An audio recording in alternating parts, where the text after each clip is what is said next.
Bonne nouvelle, je ne mérite pas Dieu.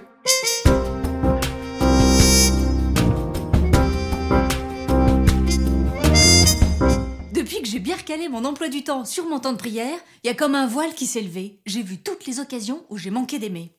Mon âme n'était pas belle à voir. Je ne me sentais plus digne. Je continuais mes rendez-vous de prière, mais je n'osais plus m'adresser à Dieu. Je savais pas comment m'en sortir. C'est là que ma voisine m'a donné rendez-vous. On est en méritocratie. On veut les cadeaux qu'on mérite. Nous sommes en direct d'une manifestation spirituelle. J'ai à côté de moi la voisine de prénom Marlène. Oui, on en voit toutes les couleurs sur cette planète. On mérite quand même un petit peu d'attention. Quelles sont vos revendications? Que Dieu prenne ses responsabilités. On veut des RTT proportionnels à nos efforts. Une prière, une solution.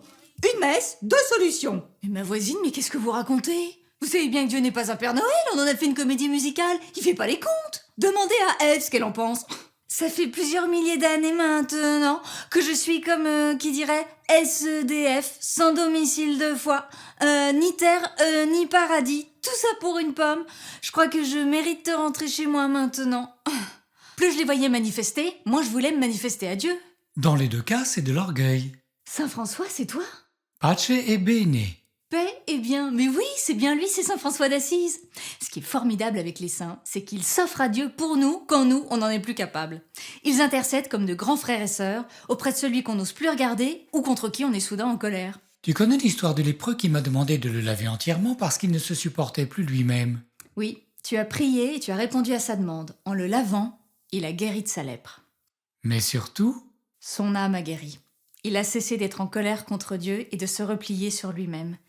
Il a pleuré et il s'est tourné vers Dieu pour lui demander pardon. La joie l'a envahi, une joie profonde. Là, j'ai compris que l'amour de Dieu ne dépendait ni de nos efforts, ni de la beauté de notre âme.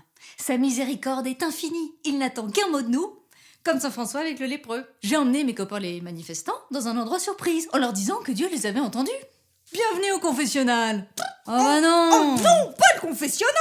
Oh non. Ah parce qu'il fallait pas la prendre, la pomme. Ah non, moi je veux pas me confesser. Hein. Bon, pour vous préparer, vous pouvez revoir l'épisode Bonne Nouvelle, j'ai tout avoué. Sinon, la confession, c'est simple. Le cœur de Dieu est énorme. Il suffit de vous jeter dedans. Il y a de la place pour tout le monde. Dieu m'a pardonné. Il m'a déjà donné plus que tout ce que j'avais déjà réclamé, mais je l'avais pas vu.